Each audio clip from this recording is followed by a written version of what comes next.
This podcast is sponsored by nobody. Hey dudes, welcome to Splat from the Past, the only 80s themed horror and sci-fi show where things can get totally radical. Now today I will be welcoming the man, the myth, the legend. And I am talking about Frank Dietz, animator, actor, producer, and now author, etc. He, of course, was in all the John Fasano horror classics back in the 80s. You know, Zombie Nightmare, Rock and Roll Nightmare, Black Roses, The Jitters, etc. And he's been an animator for Disney ever since. And he has a new memoir out called Monsters, Movies, and Me, True Tales of My Journey into Cult Films. And I am so looking forward for to this conversation because I met Frank back in 22 at Creatures Con, and he is such a sweet guy. I mean, a real mensch. And it's going to be great to have him on the podcast finally. I've been waiting for him to finish this book. And he's going to be the first man I've interviewed since like April, because I've been interviewing strictly women, and that's not by design necessarily. It just depends on who says yes to me in the moment. And I've been talking to a lot of women lately, and so he's going to be the first man I've had on since April. And I cannot wait. I read the Amazon sample to this book. I'm going to buy the whole thing. It's going to be really, really awesome. He even has a Jerry Lewis story in it, which I hope he'll be able to share at least an abbreviated version of the story, because you all know I love Jerry Lewis, and it's going to be awesome. So, here is my interview with Frank Dietz.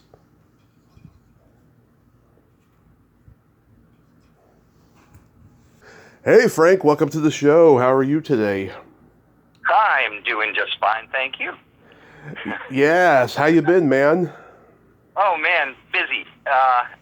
Last week I was in Louisville, Kentucky for a show called Wonderfest, which is a really cool show that deals mostly with modeling, like miniatures. Nice. And but they have guests like Greg Nicotero and I were both there. We had a blast. And then yesterday I did a signing of my book at Dark Delicacies, which is a really cool bookstore here in Burbank. Yep. So yeah, I've been running from one place to another mostly. Well, at least you're keeping busy, and Dark Delicacies is a great place. This is awesome, man. Thank you so much for finally coming on. This is great. Sure, yeah. I would have been sooner if I wasn't being pulled in so many different directions. Yeah. So let's start with Monsters, Movies, and Me, True Tales of My Journey into Cult Films. What made you want to write a memoir? Well, I tell you, the last few years, I've been doing these screenings where I do a live commentary as the movie plays out, and that's for the movies that I made in the 1980s, the horror films. Yeah. But they were really fun to do, and the audience really seemed to enjoy them because I usually do it with as much humor as possible, and so I was thinking about it, and I thought maybe it is time for me to actually put this stuff down on paper, so that it's forever, and so that's how it started. It was just at first I was just going to do the book was only going to be about the 4 horror movies that I did back then, but then the more I thought about it, I was like, well, how did I end up in those movies to begin with? Like, what path led me to there? Mm-hmm. And then I thought, well, what did those 4 movies then lead to? Which was the rest of my career, pretty much, because that was how my career started with Zombie Nightmare in 1985 or whatever it was. Mm-hmm. So that's the book sort of blossomed into something much bigger than I originally intended, but I felt like I had all these great stories about all the different parts of my career between the acting and the screenwriting and the animating for Disney and so forth, and I thought, that's the stuff that people might really actually enjoy reading about. So that's what it turned into. And it took a while, but it's finally out, and I feel really pretty good about it. So, how long did it take to write overall? Well, I would say probably if I were to, put it all together, probably 6 to 8 months, somewhere around there. Wow. What happened was, I basically wrote the middle of the book first because that's what the original intention was, just about the horror films. But I didn't want to do it like a self-publishing thing, so I took a chapter that I thought was pretty funny, and I sent it to this publisher, and they came back right away, and they were like, okay, we want it, and we're going to send you a contract right away. And I was like, this is great, except now, I actually had to finish the book. So that turned into many more months than originally intended. I would say probably 8 months altogether. Wow. I read the sample on Amazon. You were 6 when you saw Abbott and Costello meet Frankenstein, and that did it? It preceded your destiny and career path? Yeah, it definitely did in so many ways. I mean, when I look back, I think I was 6. It had to be either 6 or 7, but I was that small, and it had such an impact on me. And over the years, I've come to realize that there are so many elements of that movie that then played a part in my career because, number one, after I saw the movie the first time, I was like always acting like I was turning into the Wolfman. So there's the acting element of it, the comedy of it, and the horror. Well, those are the two genres that I mostly get hired to write for. It's either comedy or horror / sci-fi, and then the opening of the movie is an animated sequence, like the title scene is animated, and and eventually I ended up working in animation as well. So like all of these different things that are incorporated in that movie all kind of play a part in my career later on. Who was your local Creature Features host when you were a kid? Oh man, he was just called. God, I wish I could find footage of it, because it meant so much to me. But I watched my main show. There were a couple that were in New York. Schiller Theater was one, but that didn't have a host. It was just they would just show the movie. But WNEW Channel 5 had Creature Features, which was like 8:30 every Saturday night, and the host was just a guy that called himself the Creep, and he didn't have elaborate makeup like Svengoolie does, and he was just in a tuxedo jacket and a bow tie, and he wore dark sunglasses, and he was usually smoking a cigarette. And I'm sure he was just one of the announcers, that worked at the studio, because that's usually what they were. They were guys who were working in the scheduling or whatever, he was great because he was very sarcastic, but he never put down the movies.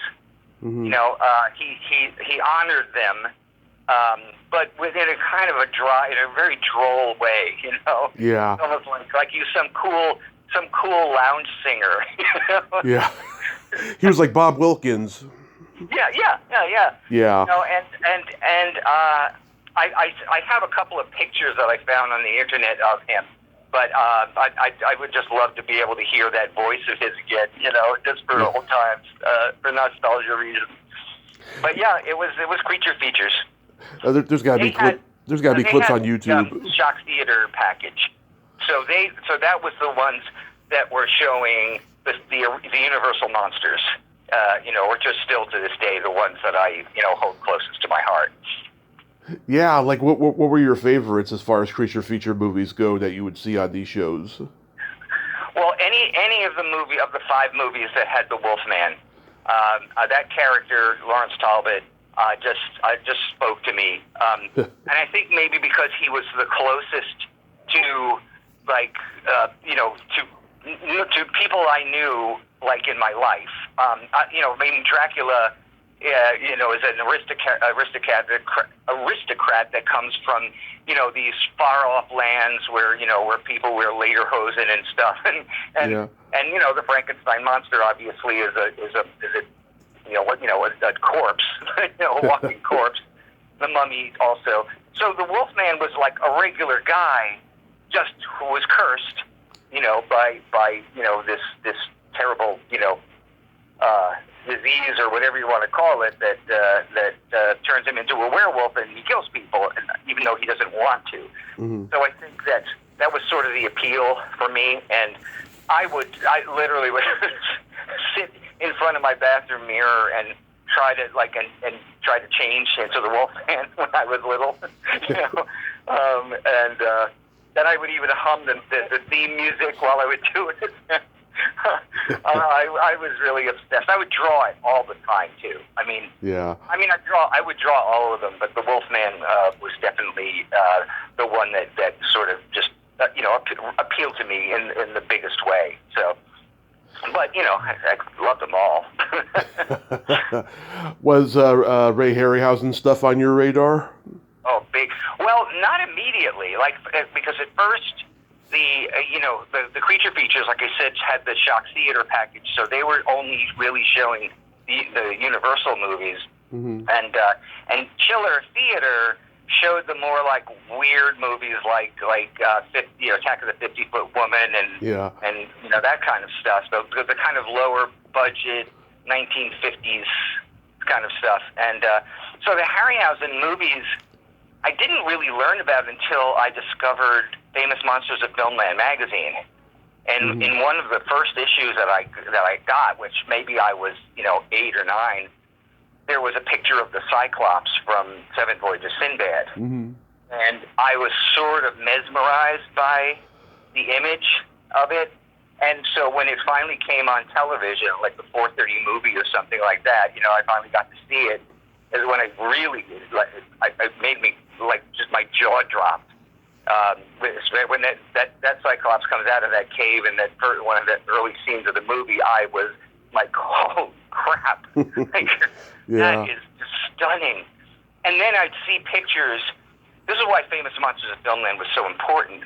I knew very early on that I wanted to be involved in, I didn't know how they made these movies, how they do this stuff, but I knew I wanted to do it.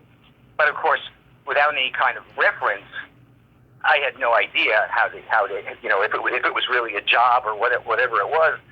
Famous Monsters of Filmland changed that because they would have photos of Jack Pierce making up Lon Chaney as the Wolfman and Ray Harryhausen animating the dragon from Seventh Voyage of Sinbad. And that's when it was like, oh, wow, okay. Mm-hmm. This is something I maybe someday can do.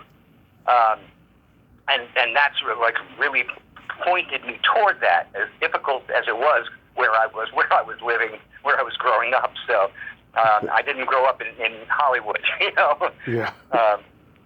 So there was very little film and television. Well, I guess there was television work in New York, but that was mostly soap operas and things like that. Which only one soap opera I knew of had monsters in it. And cartoons you probably had too. Sorry, what was that? Cartoons. Oh yeah. So then, so the Harryhausen stuff, then I became obsessed. And luckily, there was, I had a local movie theater that would show, the Harryhausen movies when they came out on afternoon and matinee shows. So I think I saw The Valley of Gwangi in the movie theater. Still very young. That movie was 1970, so I would be 11 at the time. Yeah. I also saw a lot of Hammer movies in the movie theater, which is why I love the movie theater so much. Yeah. You get to see Christopher Lee and Peter Cushing and and everything, Godzilla movies, all of that. Yeah. I couldn't wait for the weekend for that. That's amazing. Did you get to go to the early horror conventions before anybody knew what they were? Mm-hmm. Oh yeah. Yep. For sure. Well, I mean, people knew what they were, but it was before. I went to some of the early Star Trek conventions in New York when they were not nearly the size of the ones that happen now. And it was kind of if you went to those things, you were a nerd. There was no way around it. Now it's more hip to go to Comic-Con, with all the cosplay and all that kind of stuff. Back then, it was just good, honest to goodness, monster movies, Yeah. And I wore that like a badge. I didn't care. I love this stuff so much. But and back then it wasn't so much about commerce as it is now. Mm-hmm. The guests that would be there. George Takei might be at it and he's selling his an autographed picture for $5. Mm-hmm. Yeah. Yeah, the rates have gone up since then, obviously. Yeah, there was very few people at them back then compared to now. Yeah. And I mean, I remember being in the ballroom of one of the hotels, the Penta Hotel, I think it was, when somebody started yelling, "Oh my God, Leonard Nimoy is here!" And it was the first time he had appeared at a convention, and the crowd went insane because it was like, and this is funny too because this is after the TV series had ended and before they started making the movies. And so these were pretty hardcore, fans. I was more interested in movies and like Harryhausen and Hammer and Universal and so forth than Star Trek. Although I do love the original Star Trek. But I went to these conventions looking for picture posters and stills and so forth from the movies that I really loved. Yeah. At what point did you meet John Fasano? Well, that's funny. So John and I grew up in the same town. Mm-hmm. I was a little older than him, so we weren't in the same grade. He was, I think I was maybe two grades above him. But I think I originally met him in elementary school. And when he was a little kid, he looked like one of those kids in a Gary Larson comic strip. Yeah. Pudgy little kid with the glasses. And I probably picked on him when we were young because there were other kids bigger than me that were picking on me, so I picked on him. And it wasn't until one day we kind of discovered that, oh wait, you like monsters? And then your relationship changes completely. Because back then, my friend Dana Gould has talked about this in the past, about how especially back then, before the internet, got people together, connected people. It was kind of a lonely existence if you were what we call now a monster kid. Yeah. Because if you were lucky, maybe you had one or two people that lived in the town or went to your school who had similar interests. But the only way to have any kind of connection with people beyond that was to actually write, fan mail. Yeah. Have a pen pal. And I know that John Fasano wrote to a bunch of people. Even as he got older, he kept doing it and became friends with people like Fred Decker and so forth. Mm-hmm. But John and I grew up in the same town. We did some acting in the local theater group. I think I even directed him in a play at one point. But then we lost touch after high school. We moved on and so forth, and I didn't hear from him for a very long time. And then one day, I got a phone call kind of out of the blue, and it's John, and he just says, "Hey, look, I wrote this horror movie, and they're going to be filming it in Montreal." And he said, "There's a good part in it that I think you'd be really good at playing this role. Would you like to audition for it?" Mm-hmm. And I was kind of miserable because I didn't have any kind of access to movie making. So I was just working as a graphic artist, and I was like, yeah, I think I'd really like to audition for a horror movie.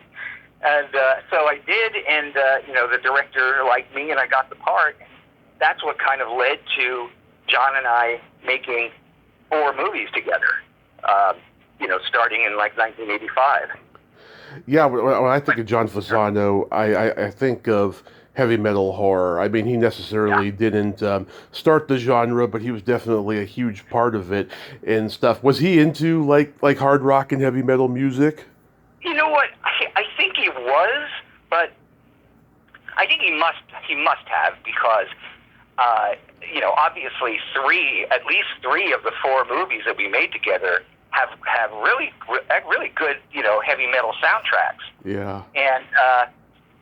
But it's so funny, because if you were to look at John, from just an aesthetic of John, you would not think that he was somebody who was into heavy metal. Mm-hmm. But he seemed to know his stuff. And I mean, and he was like, I want to get Carmine Appice, a real, honest to goodness heavy metal rock and roller. And then, and of course Thor, who I didn't know about before we brought him on to Zombie Nightmare, but he had a big following up there in Canada, and it's just the score, like Lizzie Borden and these other Motorhead and all these bands that that John managed to get the rights to use in Zombie Nightmare, and then Black Roses, Me Against the World is a great song, and so I think that John really did, like, sort of a closeted heavy metal fan, Yeah.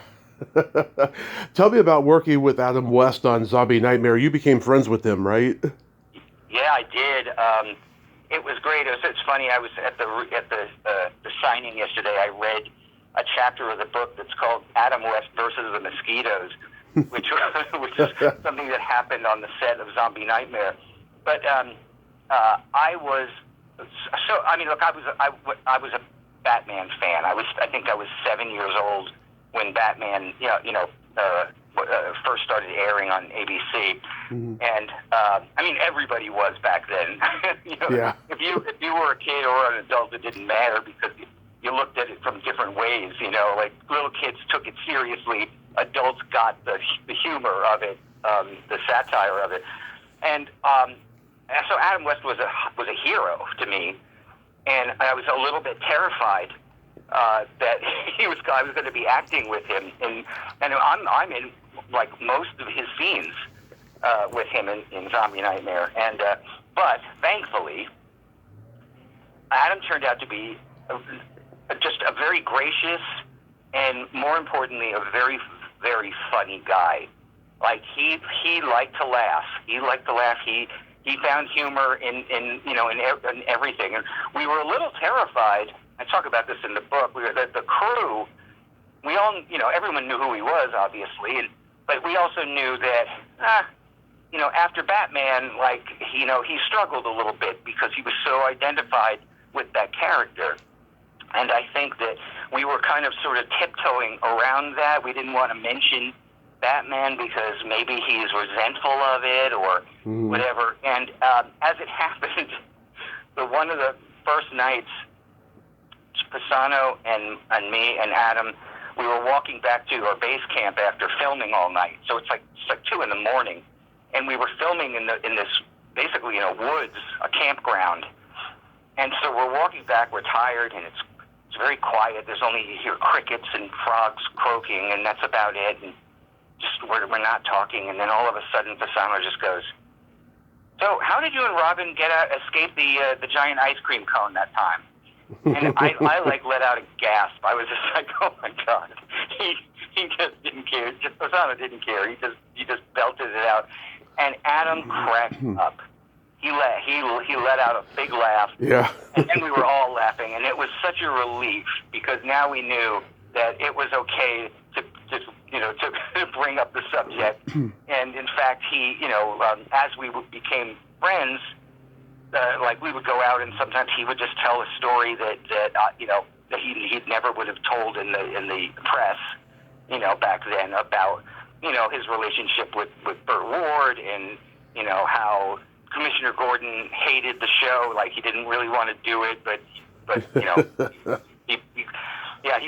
he said that the Commissioner Gordon actor felt it was beneath him because he had been a big star in like the 1930s and 40s or whatever. But, oh yeah, he was in Tarzan.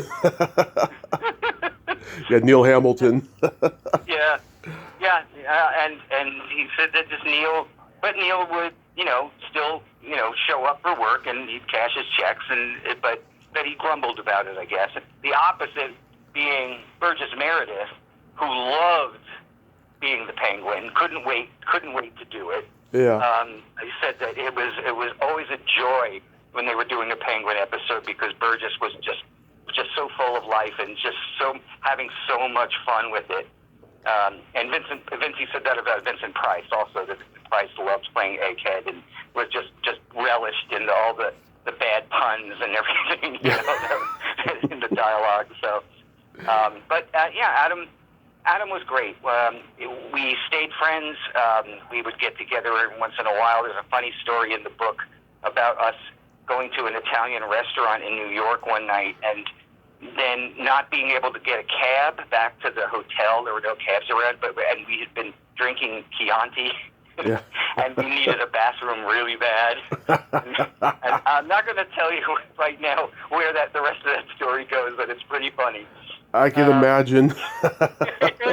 And he was great. Like when I finally moved out to LA to pursue, my career, Adam had me meet with his agent to see if we could work together. That did not work out, but just the fact that Adam set it up was very kind of him. And he was just a great guy. It was I really treasure the time that I had with him. And I'm sorry that he's not with us any longer. Yeah, did you ever get to hang out with Bert? No, I didn't. Adam, I think, had a kind of a weird relationship with Bert. And the crew didn't really like Bert. And I probably, if I never was in a situation to actually meet Bert. So, but Adam was my friend, and so I'm on Team Adam all the way. Yeah, I've had Bert on. I could see the arrogance and what people have said and everything. Okay. Yeah, Adam told me some very, very funny stories about how the crew treated Bert once he became, a jerk and full of himself. And actually, I remember seeing an interview with Vincent Price once, and they asked him about Burt Ward, and Vincent Price said, "Oh, I like Bert well enough, but not as much as Bert does." Yes, I think I heard that quote. Yeah, it's really funny. When you guys did Rock and Roll Nightmare, that was shot in 7 days. Was that just one long week? Oh my God! The key word that you're missing there is cold. Oh, it was one cold long week. We were in Toronto, but not in the city. We were like a half an hour or more outside of the city, and in this farmhouse that it had no heat, no electricity. So we were running on generators and the heat from the movie lights to stay warm inside the house. Mm-hmm. But the house was on a lake, and there was the wind that would come off that lake. Well, I guess was really coming from like Lake Ontario, actually. Oh my God, it was so cold. I mean, I remember us. There was a scene where we've gotten out of the van and we have to go into the house for the first time. And so the cameras were set up inside the house for us to enter. So we had to be outside waiting to hear the word action. And at that point the sun was down. So it was 3 times as cold as it was during the day. And I remember us all just huddling together, the 7 of us or whatever it was, huddled together and just being, our teeth chattering and just being like, please say action, please say action, please say action. You hear action, would be like, oh, thank God. So we go inside, and and it was warm in there, at least warmer. We get inside, and then, we hit our marks, and then John, Fasano would say, cut, great. And we'd be like, oh, good. But then the words you didn't want to hear, which were back to 1, meaning we were going back outside for another take. I will never forget how cold it was. And look, I'm from New York. I'm not I'm not a California, born person who, is more, tend to be, less used to the cold. I mean, I grew up on Long Island, so it was cold there, but this was really cold. Yeah. I've had Carrie Schilling on, interesting woman. She's from Canada, so I think she told me she's used to the cold. Yeah. But so, We shot it in 7 days, maybe 8 days. But we had no budget. I mean, relatively speaking, of course. Mm-hmm. We shot it for like somewhere around $60,000. But the thing was that John had told the investor, which was Shapiro Glickenhaus, that we had some company that was matching the funds. Mm-hmm. So they thought we were making a movie for $120,000 when we were not. We were actually just making it for the 60 that they supplied. And so thereby everybody had to wear many hats. I was the second AD. I was acting in the movie. I did special effects for the movie. I did puppeteering for the movie. Made sandwiches for the crew, whatever was needed, mm-hmm. because we had no budget. But we still managed to, make a complete movie, and with a lot of kind of cool stuff in it. I mean, it's a goofy movie for sure, but it's fun, So. Was Cynthia cracking everybody up all day? Well, I tell you, you find humor in the weirdest things when you're in situations like that, Yeah. I just felt bad for there was a scene where Teresa was playing Thor's wife, and they get in the shower together, and I'm telling you right now, that was not hot water that they were under, because there was no way to heat the water. And I just felt like, oh my God, I couldn't even imagine, Yeah. And that's really a scene that if I had my way, I would just cut out of the movie entirely. It's kind of uncomfortable to watch. But we would just do whatever we needed to do to get the shot, and knowing that we were also on a time restraint, because we only had enough money to be shooting there for that amount of days. So anytime we got the shot on the first take, we were that was great. That gained us a little bit of time. And sometimes the special effects, well, we had to have it on the first take. Otherwise the effect might not be usable after the first take. It might be ruined. Right. So we had to make sure that everything was in place exactly. When I'm thinking in particular, there's a scene where Stig brings Luann out to the lake, and he opens up his shirt, and this monster claw comes out of his chest. Mm-hmm. And we only had one of those chest pieces. So so if the shot didn't work on the first take, we were kind of screwed, because there would be no way to repair that one chest piece. So we lucked out, and we did get it. We struggled with it a little bit, but it got there, Mm-hmm. And then the poor girl who was playing Luann, also had to take her top off, and we're standing there at the lake, and this wind blowing across, oh my God, it was just, I will never forget the cold. Yeah. And I'm sure she won't either. On Black Roses, did you nerd out on Julie Adams because she was in The Creature from the Black Lagoon? Oh my God, yeah, and I was a little bummed that I didn't have any actual scenes with her. Mm-hmm. But there was a day, one of the first days that she was shooting, she was in her trailer, and so I went and knocked and asked if I could sit and chat with her a bit, and she was so sweet, so nice. Yeah.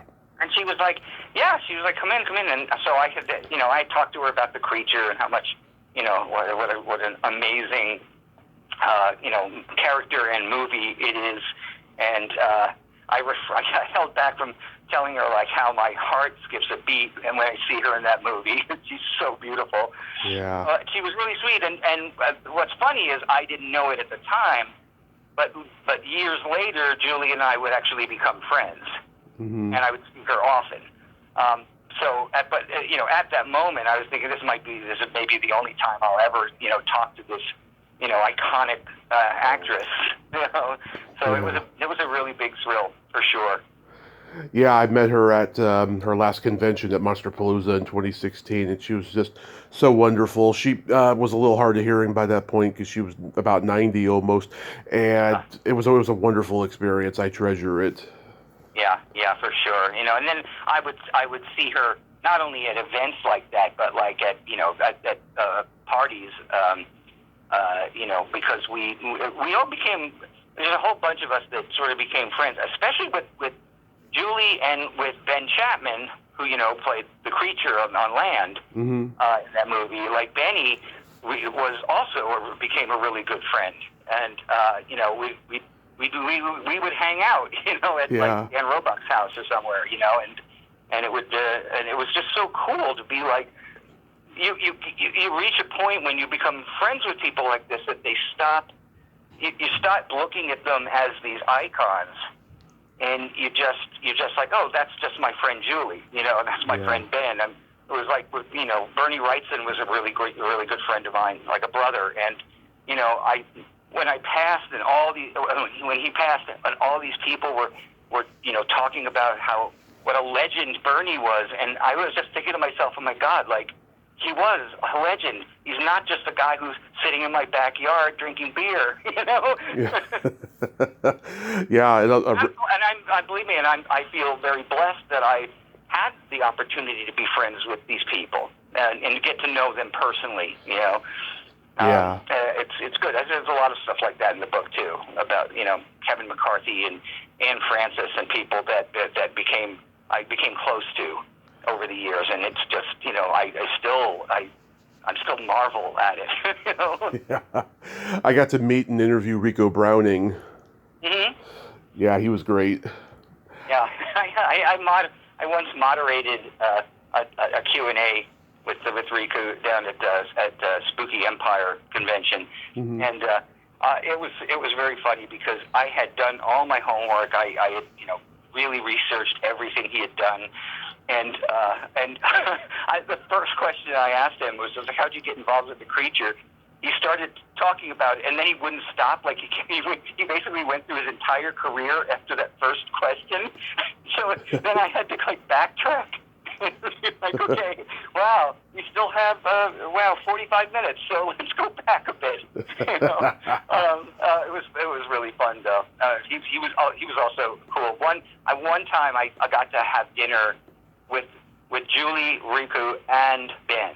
Mm-hmm. So I have a picture that I treasure of the four of us at this dinner table, and I was I'm just like, that is the main cast, really, of the Creature from the Black Lagoon. It's so cool. I really like the Jitters. I can't believe it's 35 years old now. I'm curious to know, what was it like filming in Canada? Was it shot there because of the writer's strike? No.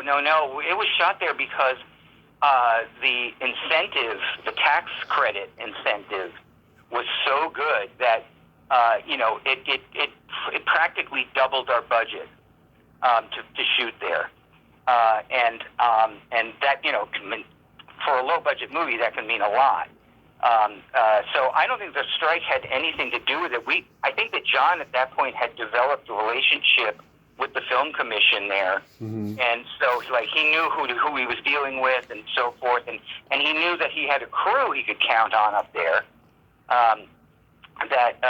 Because we had the same crew for 3 movies, I think, and so you have that relationship with your DP and your key grip and et cetera.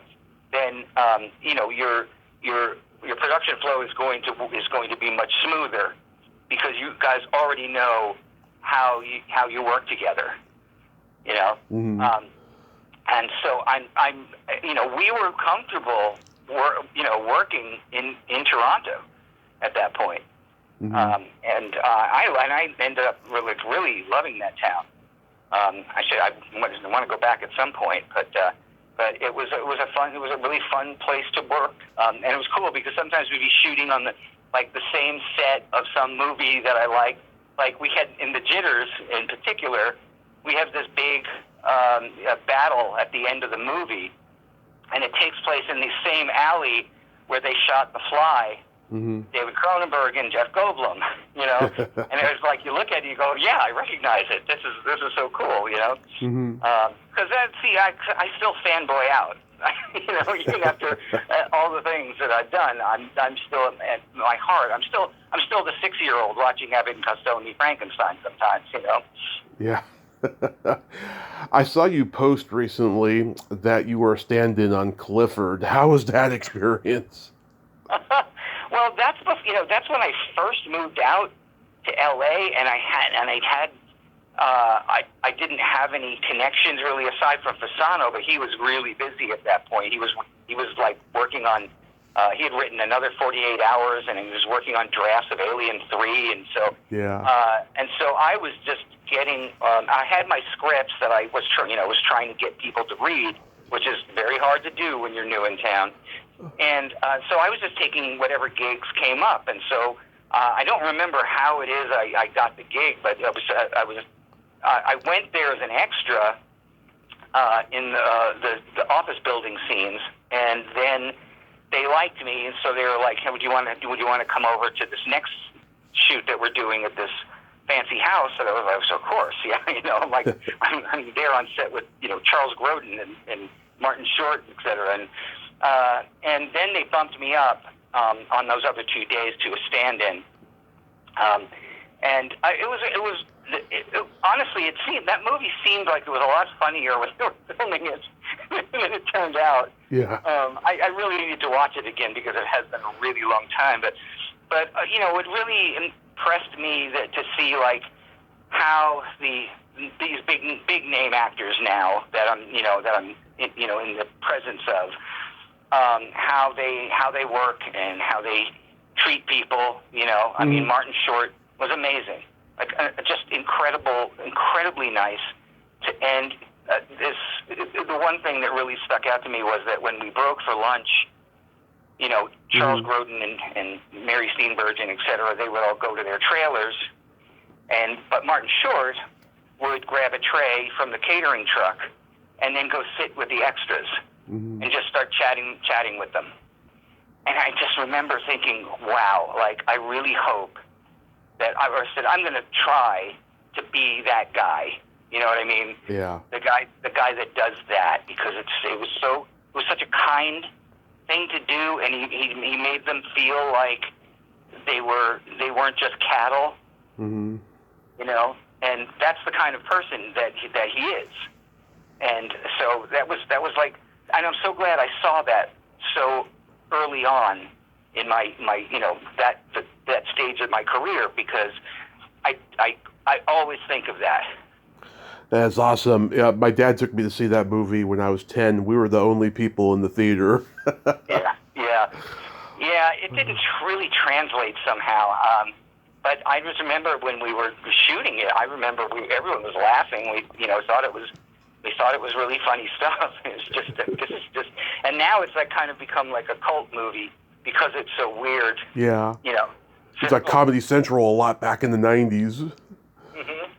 Yeah, that's where it really found its audience, I think. In the book, you have a story about Jerry Lewis. Yes. Yeah. Well, that was the first movie set that I ever stepped foot on, and the only reason it happened is because my friend Scott, who had a wealthy family, had a mansion in Port Washington, an area called Sands Point, which is very rich area. Like Edgar and Johnny Winter lived there, and wow. Cassavetes lived there, and so he called me up and he just said, "Hey, they're making a movie at my house. So why don't you come by and watch?" And I thought it'd be some little independent movie. Not a big deal at all. And I get there, and it's Martin Scorsese directing.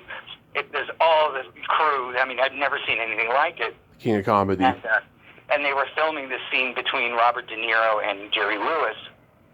And so we're watching it and everything like that. And I'm really taking it all in because this is really my first time witnessing how movies are made.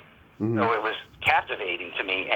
But anyway, they're getting their coverage on the shot, and then they break for lunch and they walk off. And my friends and I are standing there, and Scott had said that like later that day he was going to be introduced to Jerry Lewis, and we were joking around. We were like, how can we really embarrass Scott while he's being introduced to Jerry Lewis? And we were like coming up with these different ideas that were just goofing around, really.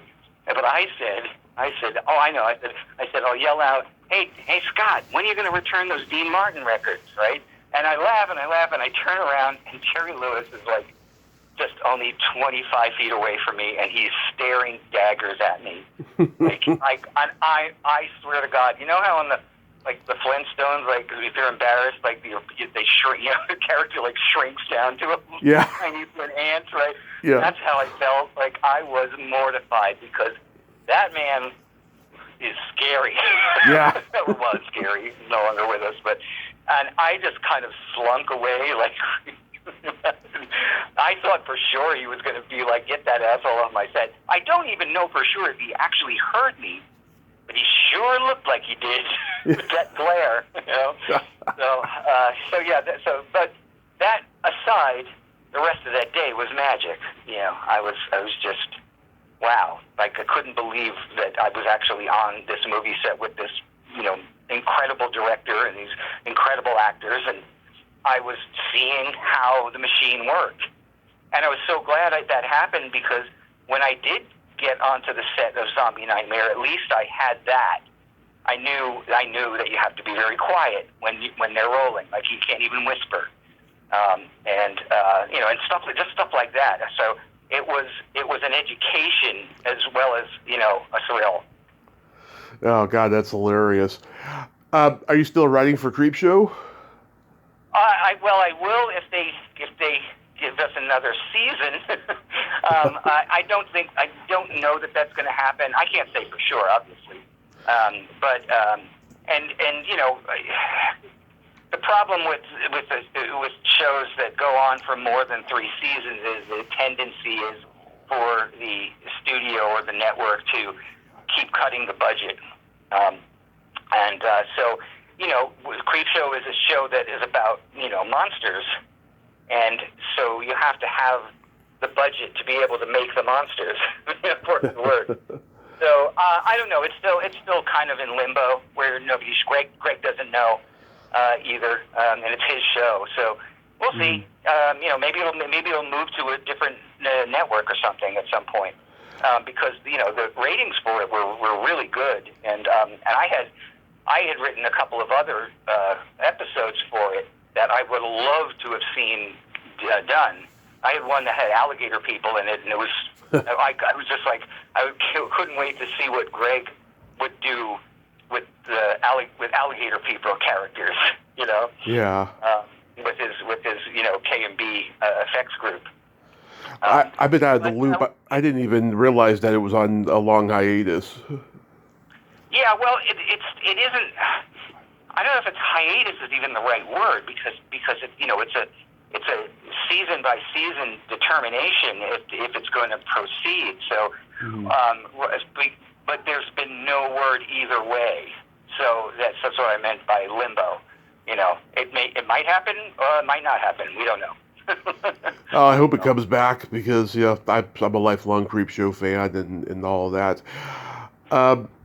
So July 25th through 28th, you'll be at Atlantic City Celebration Convention. Dark Delicacies. So it was a good signing yesterday. Oh my God, it was terrific. It was standing room only. Kirk Thatcher, my dear friend who wrote the foreword to the book, he read his foreword, and Kirk is hilarious. Kirk has been working with the Muppets for years. He directed Muppet Haunted Mansion, which I loved. So it was so great. So he read that, and then I read a chapter that's about like Adam West and being seized by mosquitoes while we were filming Zombie Nightmare, and it's a pretty funny chapter. And then we signed everybody's books, but I had some very cool people. My friend Marta Kristen showed up. Marta was I've had her on. of Lost in Space back in the day. She's become a very dear friend. Mm-hmm. So I had a couple of people drive all the way up from like San Diego to attend. So it was great. It was a great experience, and I'm happy that so far everybody seems to really enjoy the book, and that was the intention. So. Yeah, it was great meeting you at Creatures Con in 22. That was the last time they ended up doing it. Yeah. Mm-hmm. Which is sad. Yeah, I'm gonna be. I'm definitely lobbying to do more conventions now, especially with the book out. So I'll be doing July 25th through 28th in Atlantic City, and then there's a Horror Fest is a film festival that I do in St. George, Utah, and then I think I'm going back to Spooky Empire in October down in Florida. So, and I haven't been there since I think 2003. so it'll be nice to be back on doing some shows on the East Coast. That's gonna be like your little book tour, going to conventions and selling the books and doing the panels and all that. Yeah, back in the day, like I used to do a lot of conventions. I did Chiller's Theater and Monster Bash, and I did so many of them in a short amount of time. I got a little burned out, so I decided to just do the ones that I really loved. Like Wonderfest is an example of that. I never miss that show unless I'm working, unless I'm on a movie or something. But now I think that I'm at the stage where I'm happy to meet fans and hear them tell me what they love about movies like Black Roses. There was a fan who came up to me at Son of Monsterpalooza back in October, and she actually had the logo, the Black Roses skull logo, tattooed on her hand. Yeah, and I was just like, that's cool. They're hardcore. Yeah, absolutely. So the book is available on Amazon and your website? Actually, it's available on Amazon. It's available on Barnes & Noble, and also at at Bear Manor Media, the publisher. You can get it there as well. I mean, on my website, I'll have a link, but that basically will go to Amazon or Barnes & Noble or whatever. So yeah. I'm hoping that enough people enjoy it that maybe at some point there'll be a sequel. I tell a lot of stories, but I didn't tell every story. Oh yeah, you can't do that. Right. Well, I'm going to pick up my copy, and I look forward to reading it. And I'm glad you got this going on, Frank. Thank you so much for coming on today. Oh man, it was my pleasure. Absolutely. Yes. Be safe out there. Okay. Thank you, man. Thank you. Bye-bye. Bye. Well, there you have it. Frank Dietz. Ain't he a cool dude? What'd I say? He's a mensch, an absolute mensch, and I'm so glad we got to talk today. Go check out his book on Amazon and go meet him at a convention near you. Well, until next time, this is Tommy Throwback Kovac saying there's no shame in living in the past because the present sucks. Later, dudes.